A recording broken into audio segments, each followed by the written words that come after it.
Hello, everybody. Welcome back to another episode of Talk Openly, Lions Road Dharma Center. My name's Jac, and I'm up in Washington, but I'm with my friend here, Daniel, who's down in Sacramento. And it's lovely to see you. Jack, what do you mean? I thought you were right here. Oh, that's sweet. Yeah, well, you'll always be in my heart for sure, but I See you, get it. Sangha. I get what you're saying, and it's true. It is true. We have a Both. little bit of distance between us. It's true. Yeah, but both are true. Yes, indeed, Yeah. indeed. How you doing? I'm doing really well. Yeah, I think our topic tonight is very just like it's kind of been permeating my last few days since our last conversation. Um, so we'll be talking about transforming obstacles on the path. Last time we talked about how the problems don't go away. Yeah, right. And that was a little bit of I don't know if it was like pessimistic wording or just true, again, maybe both can be true. Um, but I think this topic tonight of being able to transform obstacles is a little bit more hopeful. Um, though I know it's not about obliterating obstacles. So I know we'll talk about kind of like the nuances of what this means and where it comes from in the lineage, and I'm really looking forward to it. Heck yeah, me too. I'm super stoked about it. I think you're right. I think it is hopeful. I felt pretty hopeful actually after last week's talk too. Oh, me too. Yeah. Really enjoyed it. I liked where it went, and it was a good opportunity for personal reflection, and I as just like you, I it kind of lingered for a while, you Mhm. know. That was neat. I like that when that happens. And yeah, definitely there's a lot of hope actually. Mhm. Into tonight's topic, I mean, it's a fundamental aspect of the path, right? So the path is one that leads to a reduction or elimination of suffering. So that's something to be happy about. It is, yeah, very, very hopeful.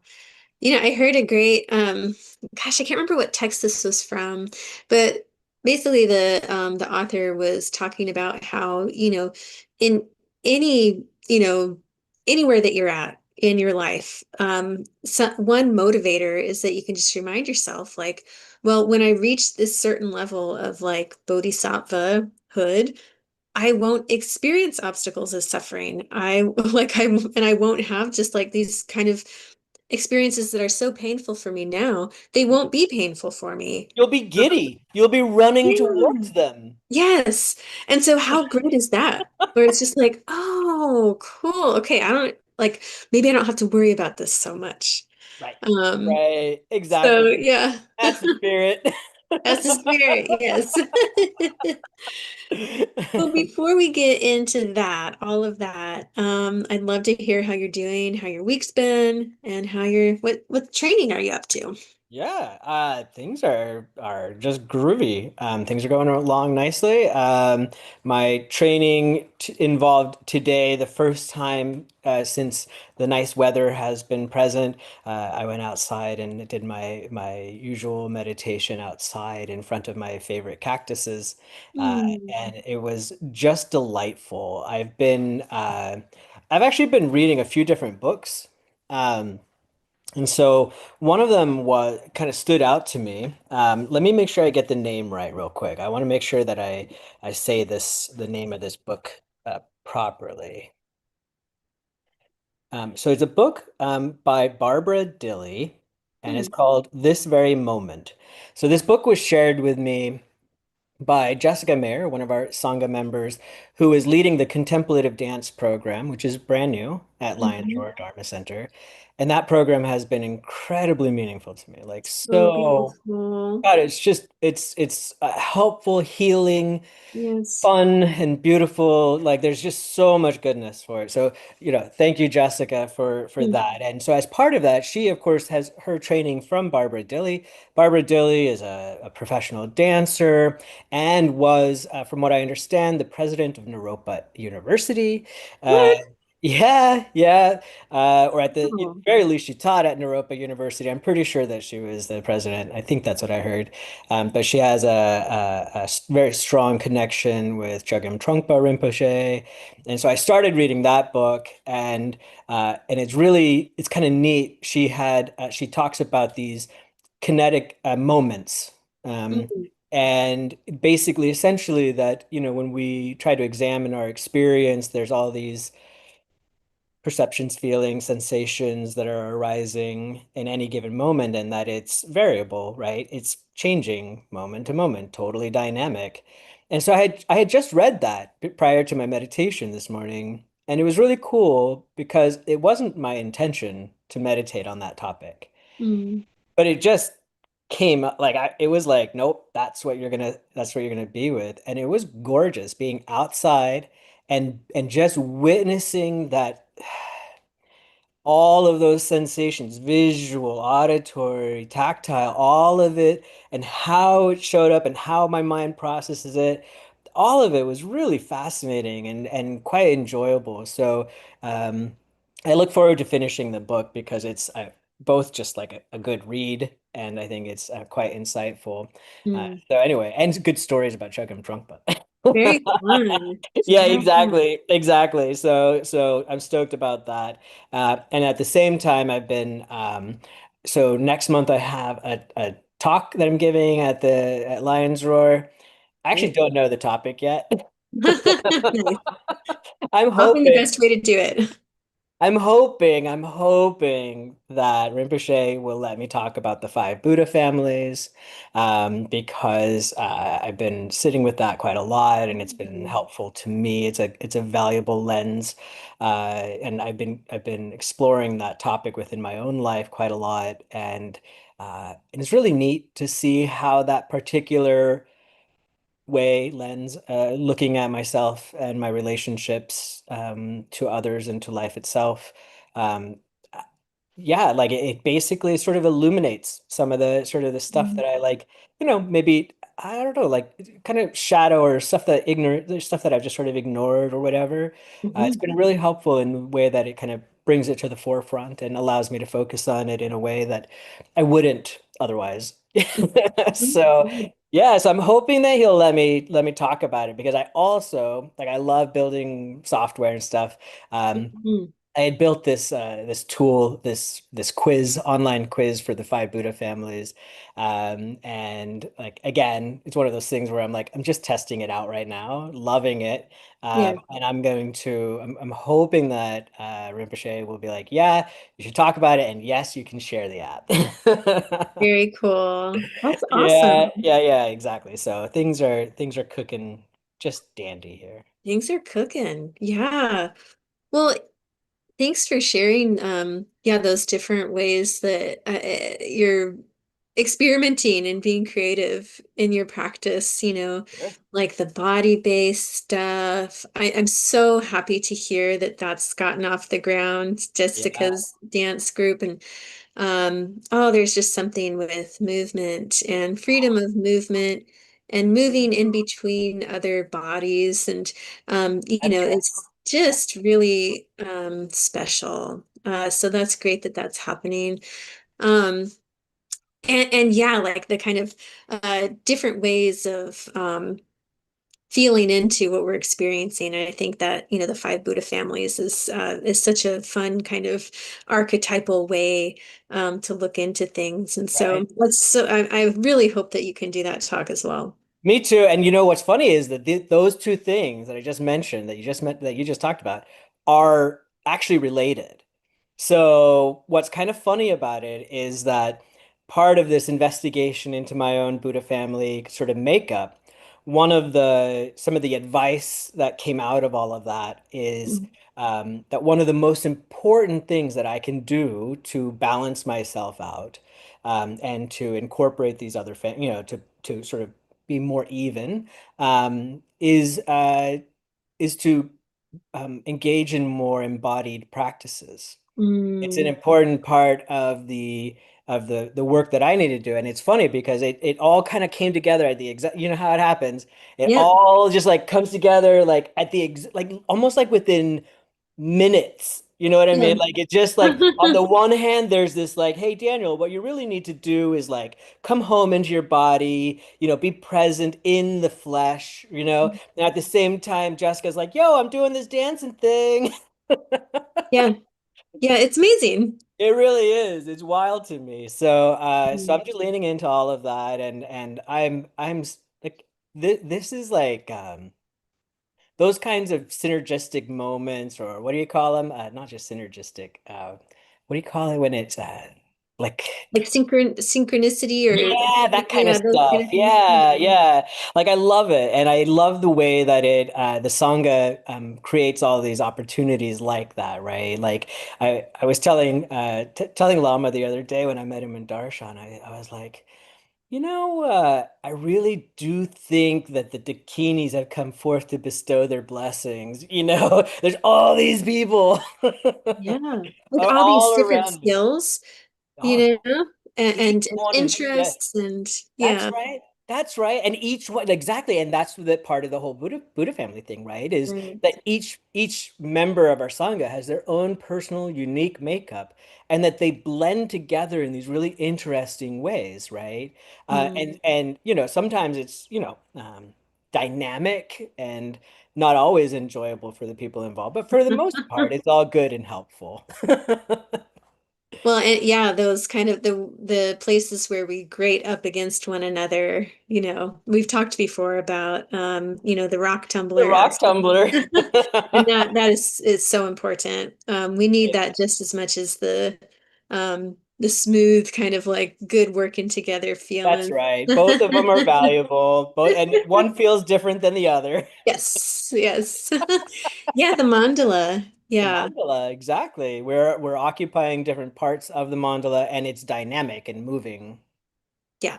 That's Yeah. it. Yeah. So yeah, cool. It's good stuff going down here, and I'm very happy with my training, my practice, and I just want more of it. That's all. Yeah. Yeah. Yeah, not enough t hours in the day, you know? No, yeah, I don't. I wish there was. I think there may be enough hours, but they're filled with a bunch of crap that I don't really care about. Yeah. Where I'm like, why am I? What's this all about? But Mm. actually, everything is good. The whole thing is training The ground, whole thing. right? Yeah, and we could even make sleep dream yoga a thing. I have Indeed, not been doing indeed. that in a long time. I Yeah. kind of fell off on that one. I Um, just started it up again. yeah. Oh, cool. Yeah, yeah. Okay, maybe I'll try Come on, tonight. do it, do it. Can I ask what's your kind of like preparation? Because It's not much. It's not not much. much. Okay. It's intention. Yeah. So, Good. yeah, I usually have a nighttime tantric practice that I do before bed, which I find really helpful. And then there's an intention as I go to sleep, and I usually will offer up a prayer towards your teacher to, essentially like, hey, I would be really nice to have some dreams that I remember, and may those Mm. dreams be helpful to me and to others, that sort of thing. So Mm. it's like setting it really clear, sort of like, I really want this to happen. But other than that, I can't make I'm not going to make something happen, but Yeah. I can set the intention, and there's results. So I guess the stuff's working. Yeah, for Yeah. sure. Yeah. Great. I hope we get to talk about it more. Yeah, yeah, for sure. Maybe we could both try a little practice and then maybe a couple months down the road we can check in, see how Yeah, it's I'll going. start at you know what I'll do? I was thinking about this because I've only so far, uh, you know, essentially had the dreams and remembered them. And they've been helpful in that sense, but I have not actually been writing them down, which is what Hmm. helped me the most before. So logging them, just a little light note about what it was about was really helpful before. Hmm. So I think that I'll pick that back up, and you and I will come back and talk about it at some point. Cool. That sounds good. Yeah, great. Speaking of life and it being a dream, how's your dream life going? My dream life, it's been tender in Oh, like a really kind of sweet way. And that's gonna tie in a lot to our conversation tonight. So I won't like divulge too much at this time. But I had a really special experience last week that really kind of helped me open my heart. And it actually like it coincided with a few different things, but what really kind of helped it emerge was um, starting the Guru Rinpoche practice and mantras. And wow, like the prayers, the songs, and then doing the mantras, and really like when that about intention, right? When I was really setting my intention that like I actually mean it when I say like please come and like remove my obstacles, you know? Like it was almost kind of like like an on your knees moment, right? Yes, Where it's yes. like please help me, Ah, you know? yeah. And I had a really beautiful experience. And it's just helped me, I think, feel more grounded for one, but also just be a lot more compassionate with others. And so, wow, it really amazing. As we've said many times before, this stuff works. And then, Surprisingly, huh? yeah, very much so. Yeah. Yeah. So I'll tell you more details later. I'm waiting with bated breath. Yeah, Let's get into it now. I know, right? But as far as kind of like practice level life, um I am on vacation for a couple weeks because I had my last day at my previous job on Friday Yep. and going to be transitioning to another job on the 23rd. And so that's been kind of an interesting shift. But it was so like almost more interesting is that it's not really a big deal. And I know that that's because of my training, Yeah. where it's like, what could be one of the most stressful events, right? Like moving, someone's death, starting a new job, like those things can be really, really stressful.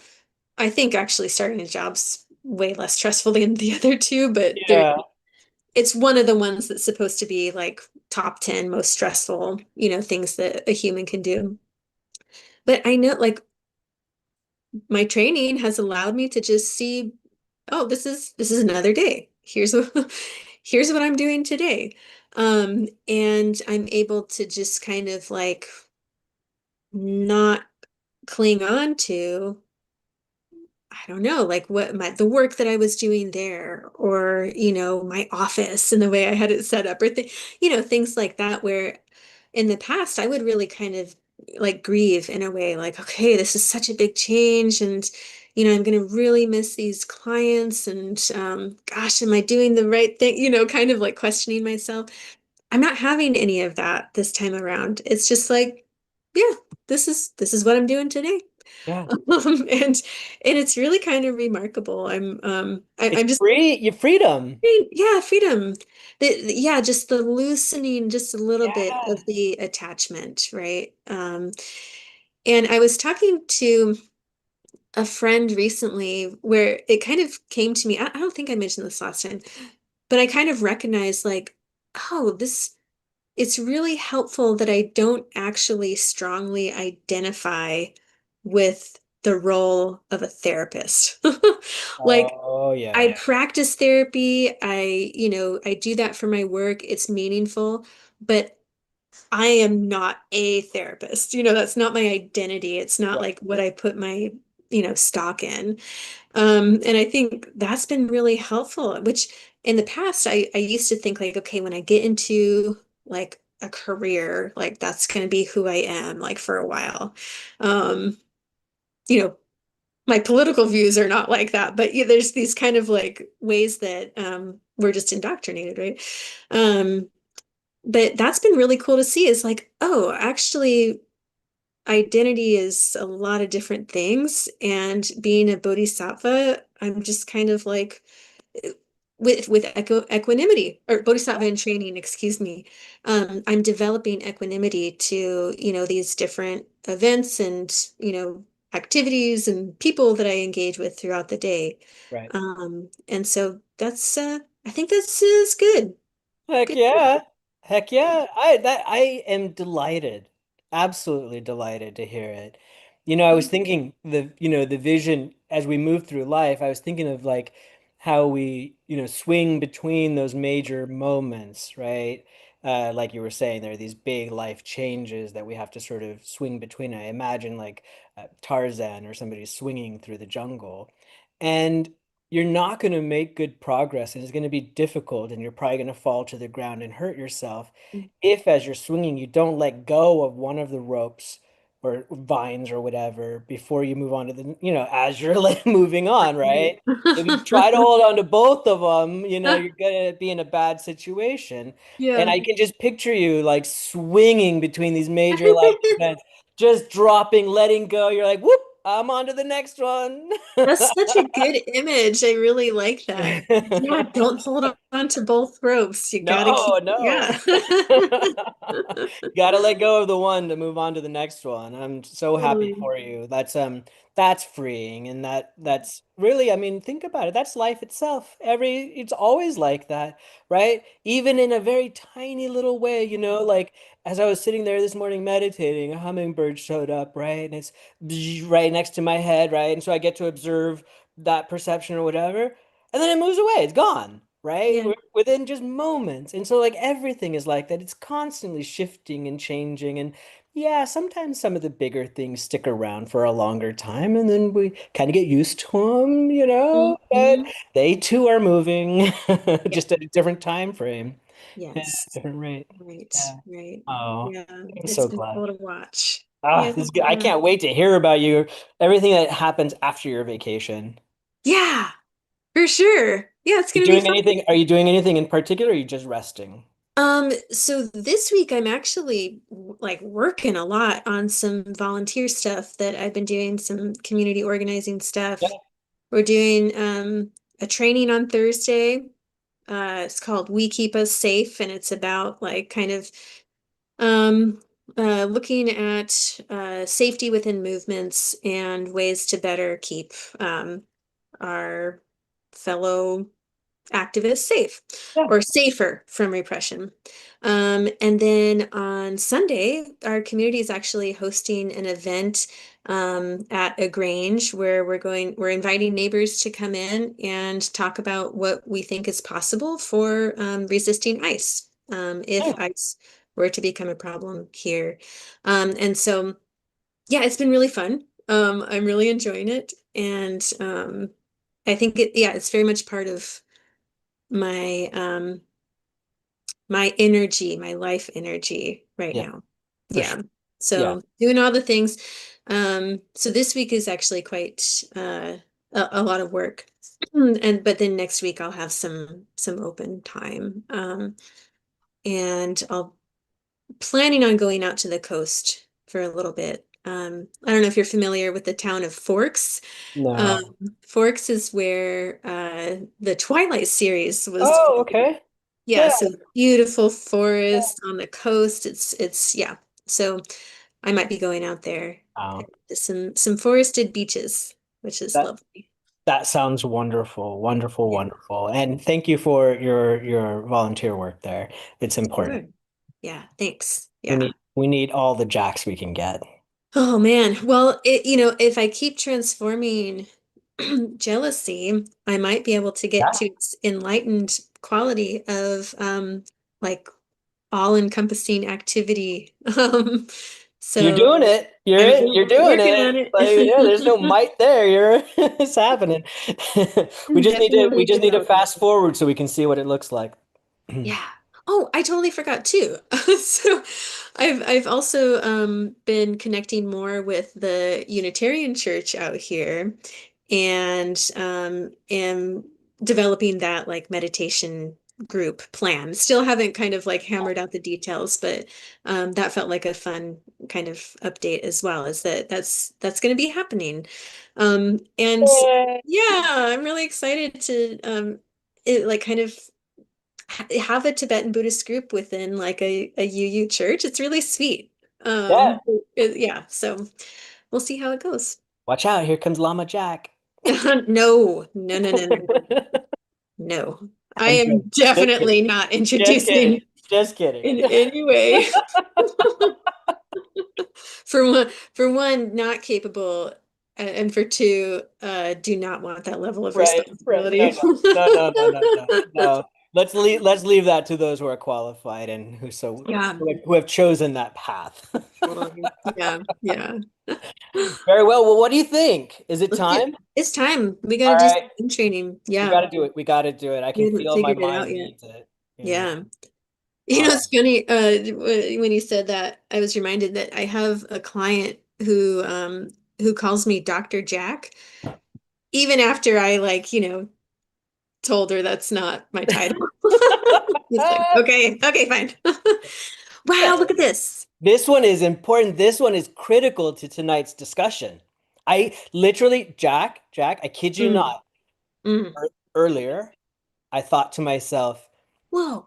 I hope that when we push the button, we get drive all blames into one for two reasons, right? One of them directly related to what we're talking about here. The other one being, this is Jac's favorite. It is my favorite. And you know what's crazy? You're going to be talking about this metaphor of the peacock and the neutralizing the poison Hmm. tonight. And this excerpt that we're going to be reading is from the Poison Peacock's Neutralizing of Poison, That's right. attributed to Dharma Rakshita. That's So, right. Exactly. wow, incredible. Good Isn't work. it? What is that? What's that called again? When it all Synchronicity. when it all just comes Yeah, it all together. just comes together. Yeah, sweet. Okay, let's check it out. Let's do it. We all suffer in this cycle of existence. As I search down to its foundation for the root, I see the king, the thought I am, which resides in the palace of my heart in the midst of false conceptions. When I banish all blame onto this and combat it, what does it say? I have been here since beginningless time. I pervade everywhere, inner, outer, and in between. Ask all the chiefs, the six classes of consciousness, whether this is true or false. Wow, they're just giving us a cliffhanger there. Mm, mm, mm, mm.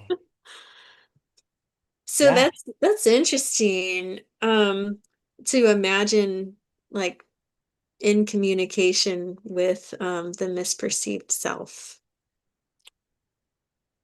yeah, yeah. I like Relating, that. learning how to relate to it. Learning how to relate to it. Yeah. Yeah, yeah, without a doubt. Oh, Oh man, this is so good. I can't believe that this. I'm just this like here. I'm sitting here in awe, not just at the mandala in front of us here, but yeah, this is so cool. So cool. I wonder who's at the center there. I can't tell. I can't tell either. It's hard. I don't even think even if we zoom it, it's dancing. Is somebody it looks so somebody on one foot I wonder if with many arms yeah. and they have a consort.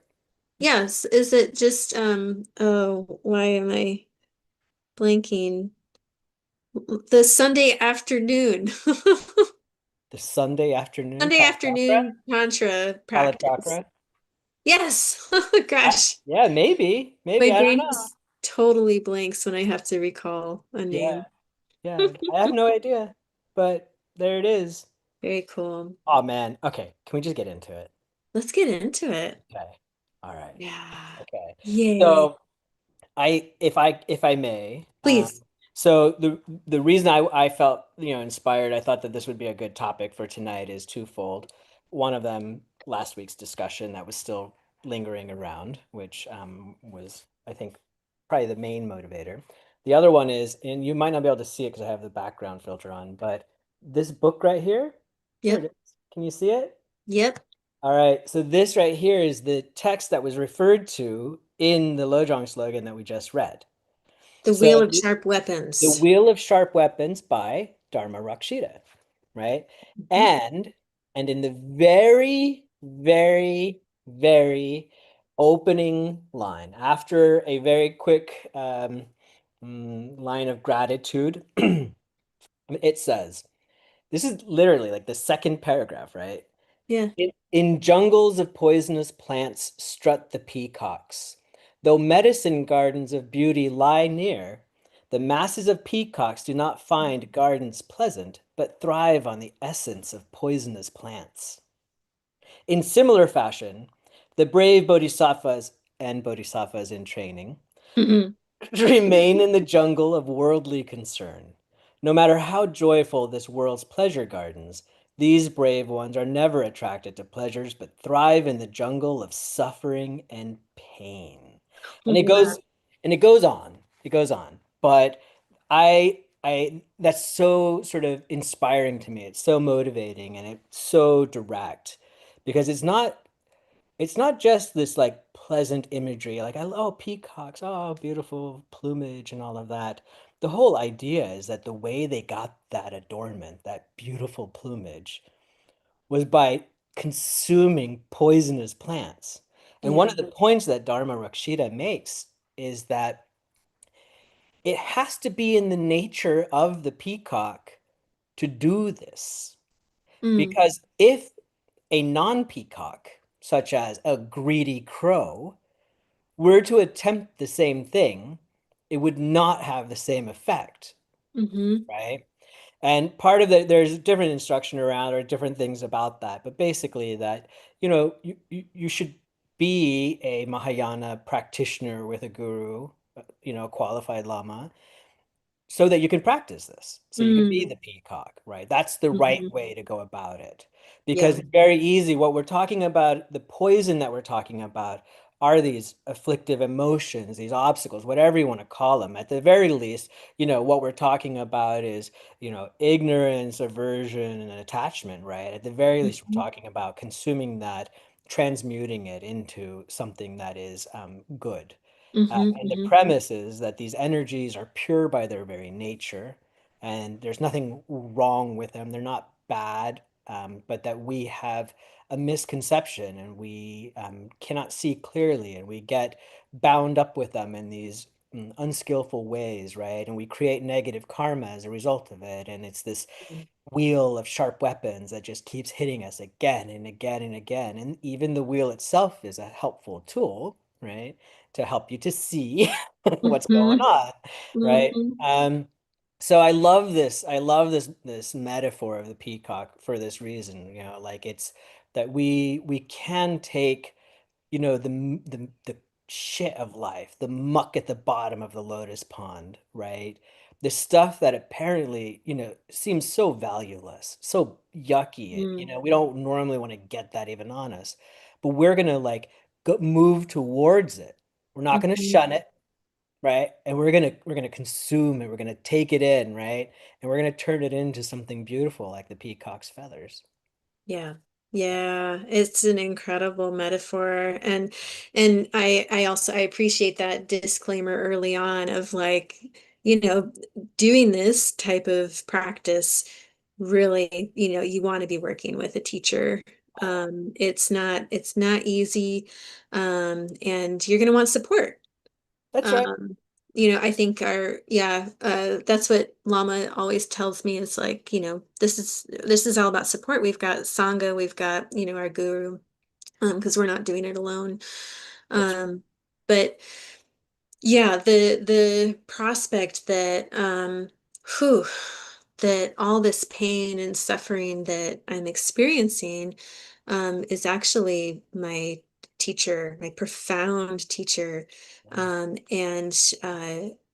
can be transformed into bodhicitta. Um, and just that real strong like recognition to relieve others' suffering. Um, but it's like in order for me to really want to do that for others, I have to feel it. I have to really Mhm. feel the suffering and feel those painful things.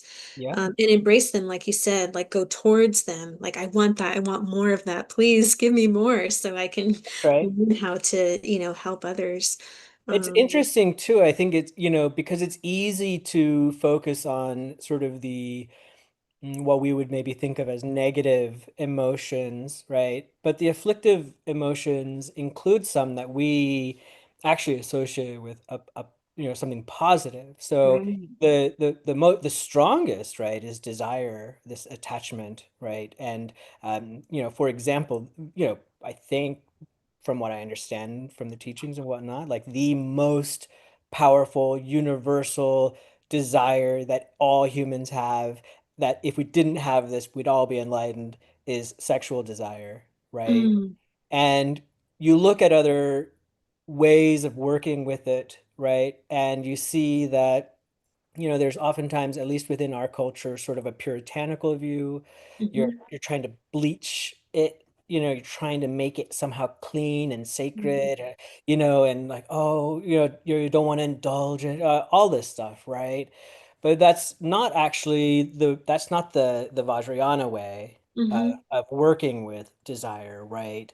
But at the same time, what it does, going back to the disclaimer that you mentioned, it's not leaning into it.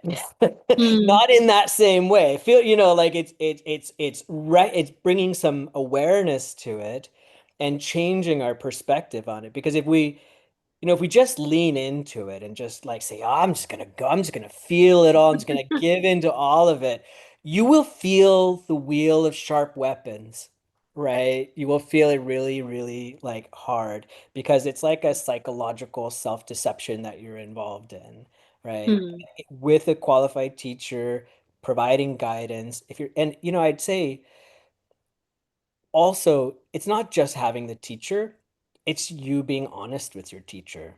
mm. Yeah. So, Oh, yeah. because, I remember I was talking to Lama about this, and he said, yeah, a lot of people like come in here for a darshan, and everything is fine. I'm doing great. I meditate every day. There aren't really problems. I'm peaceful. I don't experience anger. Everything's fine. It's hunky dory. And he's like, hmm. Not real, not realistic, huh? Yeah, like all right. Well, also they're not really giving them anything to work with. If you're not being Sure. honest about what's going on, it's kind of like you remember. Have you heard that story of there was a what do you call, not a patron? Yeah, patron. They're the ones who like take care. Like a monk has a patron. Is that right? Maybe? Yeah, I'm not sure. Or Yeah. a supporter or whatever, Sure, somebody sure. who like kind of takes care of them. Anyway, this old woman, she had been sort of like caring for this monk, and he came and he stayed with her, and he was, everything's groovy. He has his own little room, and then she decides to test him, and so she has her young niece come, and she has the niece who's beautiful, very attractive, sleep next to the monk. Mm, The wow. next day, Monk comes in for breakfast, and she says, "Well, how was your night?" "Oh, it's fine." "Oh, how was it having my beautiful niece lying next to you?" "Oh, it's fine. I have no attachment. I have no desires. I am not of this world, so on." And she said, "Get the hell out of here. You're a phony. You're a fake." Mm, hmm Right? It's Yeah. because the reality of it is like we all have feelings, Yeah. desires, attachment, anger, aversion, all this stuff, right? And we need to learn how to relate to it in a way that doesn't increase our suffering or the suffering of people around us. Right. And that's That the spiritual bypassing. We that's don't want to spiritual do bypass. that. Yeah. Amen. That's exactly it. Right. Yeah. Um, because otherwise, what are we here for? Do we just want to be like bland, like kind of emotionless, Stone Buddhas. Yeah, that's not fun. No, I wanted to, I mentioned Barbara Dilly earlier, and I have to share a quote that Oh, please, yeah. I had not heard of before. Mm, Um, So this is directly related to the concept of bleaching or killing the ego, right? Like getting rid of all of that stuff, all the yucky stuff, right? Because we're just gonna just have the pure goodness, right? And mhm, Barbara Dilly quoted Chögyam Trungpa as saying when she asked him about killing the ego, and he said, "Ego is the only horse we have to ride." hmm, uh-huh. So that if there is something in us that has to be destroyed, that's not peace because you've created war within Mm-hmm. yourself. Mm-hmm. Right? Mm-hmm. Yes. Don't shoot the Right. horse, learn to ride it. Right. Yeah. Right. I love Yeah. it. Like I was just Right. like I was like when I heard it, I was like, damn right. That is like a Oh, good way to put it. it's so helpful. Yeah. Yeah. And not wanting to be at war with those experiences, or maybe in like Western psychology, we might say like parts of ourselves, Right. that, you know, none of them are enemies actually, Oh. and just inform us about our experience and suffering. That seems like uh, a good segue, if you will, to my story about this last Yes. week. Yes. So I met last Thursday. You and I met Wednesday, and I met last Thursday with an older therapist friend of mine. And he and I were talking about uh but he's a Buddhist too. Um, and so we're talking about these different ways that Western psychology and Buddhist psychology are both different, but also, you know, can be very helpful when done together. And I was talking with him about my challenges with jealousy. And same thing, he said, you know, approach it.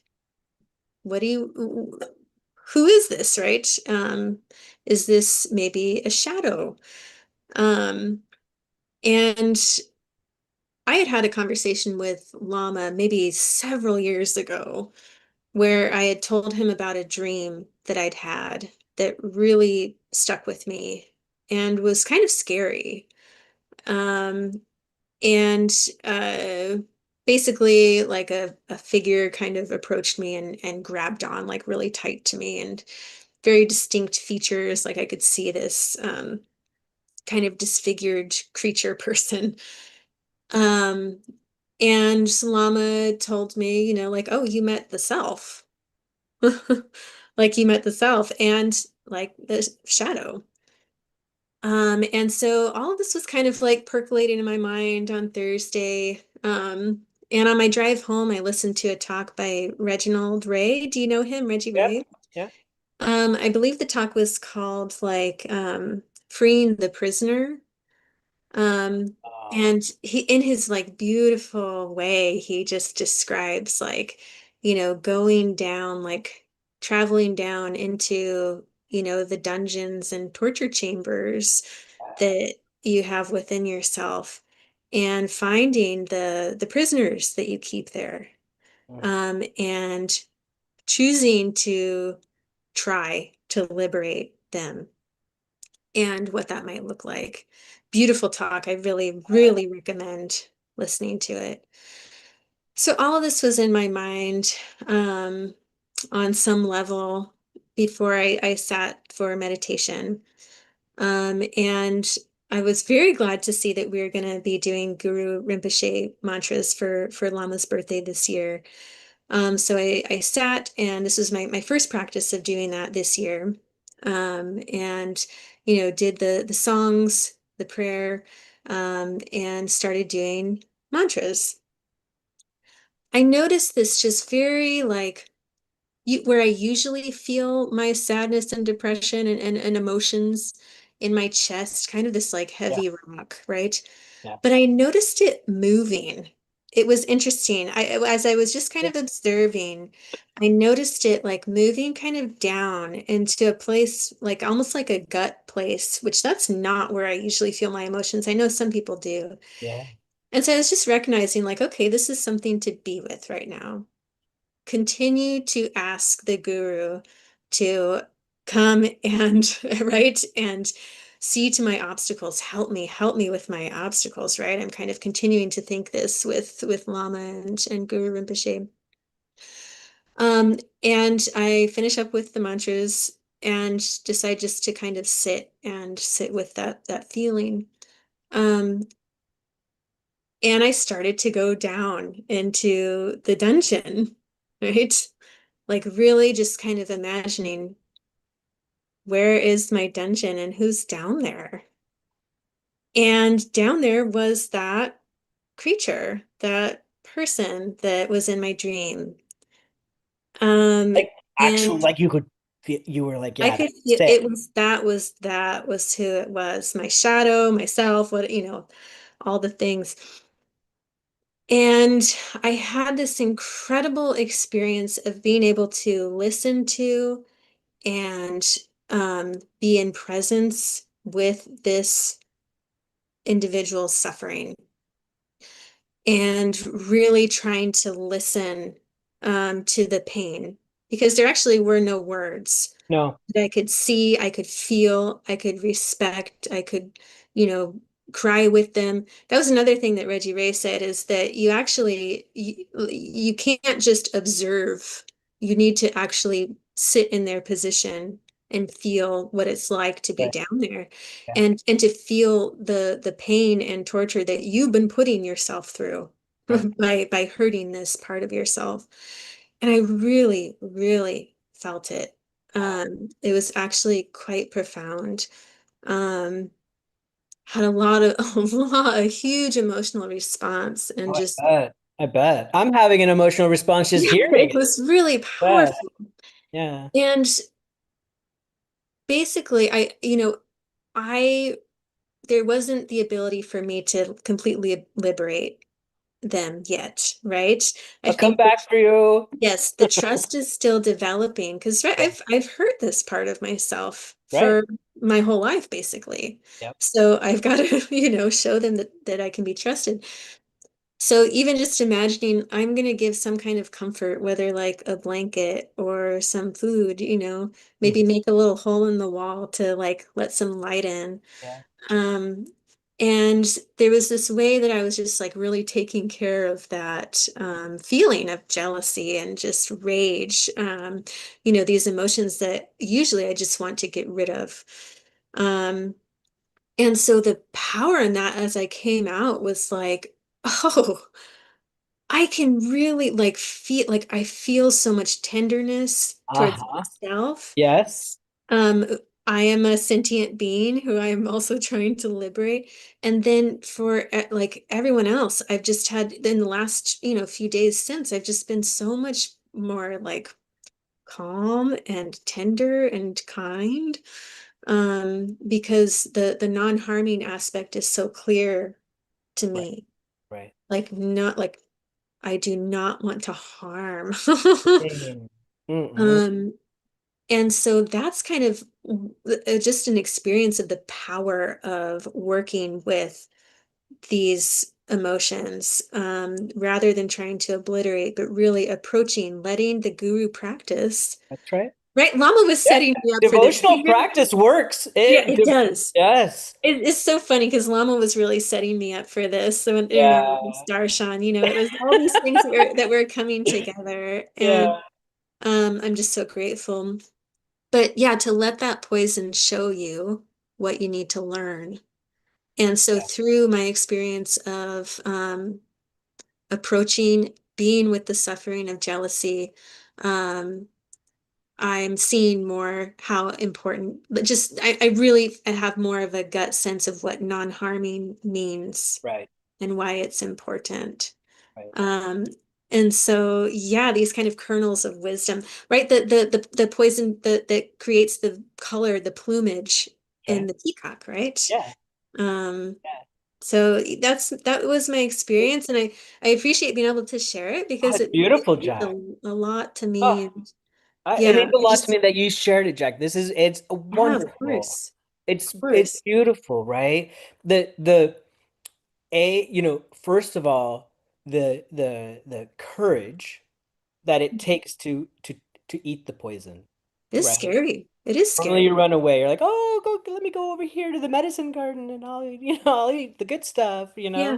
But instead you're like, no, you know what? I've been running or turning away from this. I'm no longer gonna hold it in aggression. I'm going to go ahead and bring it in, you know. And first, that's not easy to get to convince yourself that you should do that. So you opened yourself up through the guru practice, right? Like you're like, Mhm. hey, whatever you're gonna come on, some whatever, and he basically, Guru Rinpoche is like, hey, open up. Yep.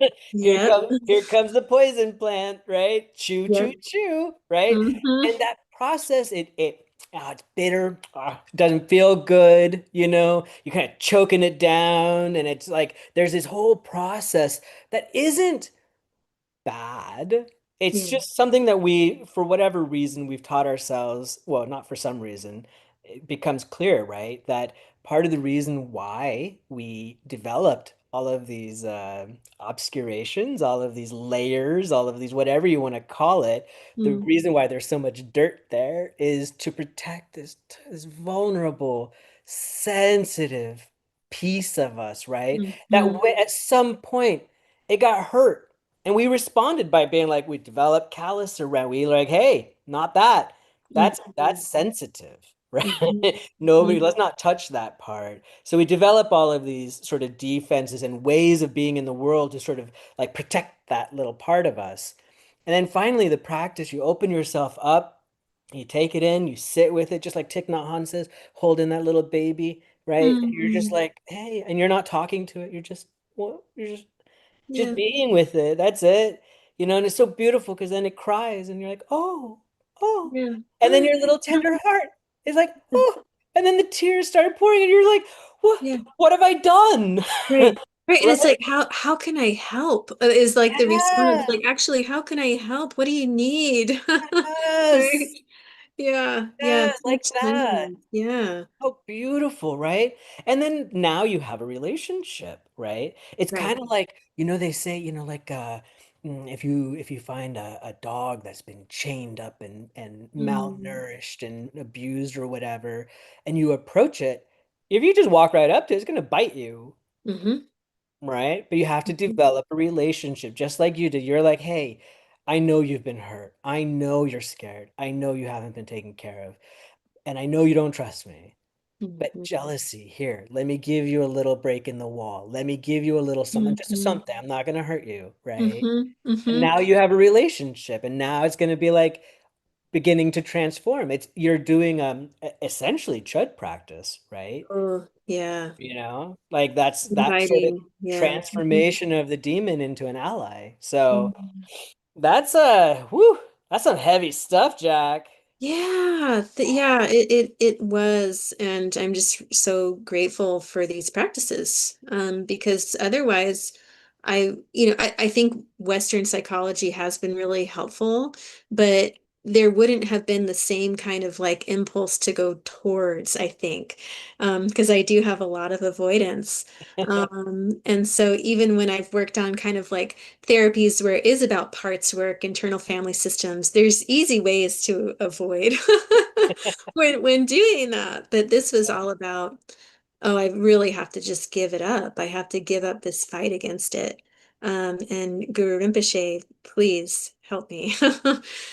I love the way that it works because it, you, through your devotional practice to the guru, is by it that itself is very difficult for a lot of sort of Western analytically minded, empirically minded people to get Mm, into. But the path of devotion is incredibly effective, yeah. right? And is, from what I can tell, faster. Hmm. It's more Yeah. effective. It doesn't have to go through all these layers of intellect and processing and all of that. It's like a direct shot, right? Boom, right in the heart. Yeah. Oh, and now you got it in there, right? Right. And then Right. and the fact that Padmasambhava did not come out of the sky and like Mm, touch your forehead or your heart and make it all better, right? right. But Yeah. you opened yourself up to it, and here came the teachings. Oh, so Oh, grateful. Yay. beautifully well done. I can see your plumage. Oh, look at Thanks. that. Look at that. It's gorgeous. Thank you. Iridescent. Oh, that's nice. I do think it's had an effect, a visible effect. I'm hoping that, my relationships are benefiting from it. I How could think, they not, yeah, Jack? how could they not? How Yeah. could they not? Come on. At Like least internally for me, the way that I relate to others is different. Not completely, right? There's it's still there. It's still there. You're just Yeah. learning to ride that horse. Yes. Yeah. Well, I love it. I'm so pleased and I'm so grateful that you shared that experience because that's exactly what we're talking about, hmm right? hmm That's exactly this transformational thing. This is alchemy, right? Yeah. Spiritual alchemy. And that's how it works. You stop running from, stop hiding from, stop avoiding. You, all of that. We know you're scared. I know it. Same thing, right? There's a lot of fear. There's a lot of worry about what's on the other side of all those layers. I must have hidden it away for a good reason, Yeah. Right. right? And then it turns out that what it was something very different than you thought it was, Very right? different. That Yeah. that that so I have like whether it's jealousy or anger or whatever, when we get underneath it, right? When we do what you just did, what you're doing, what we discover is something that is so warm and soft and Mm. sensitive, right? And it does deserve to be protected, right? Mm. But not like that. hmm Not like you Yeah. did, right? Yeah. Ah, Yeah. so gorgeous. Well, and I would just really, really emphasize the guru aspect of this again, the disclaimer. Yeah, don't do Um, this solo. don't do this solo. Just don't.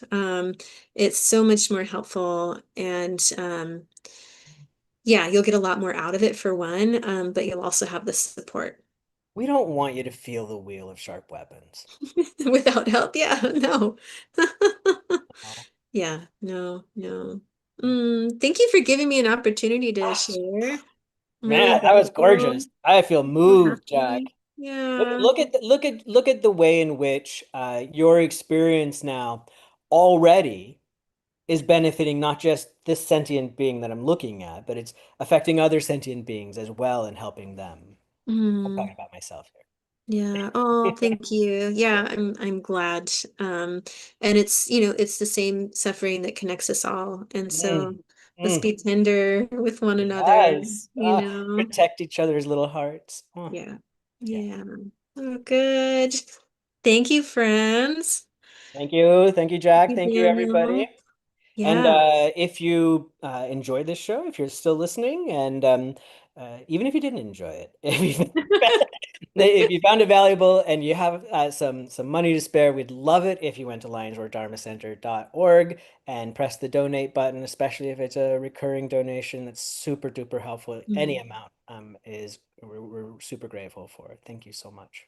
Yeah, thanks. And Yeah, we'll see you great. next week. Sounds good. All right.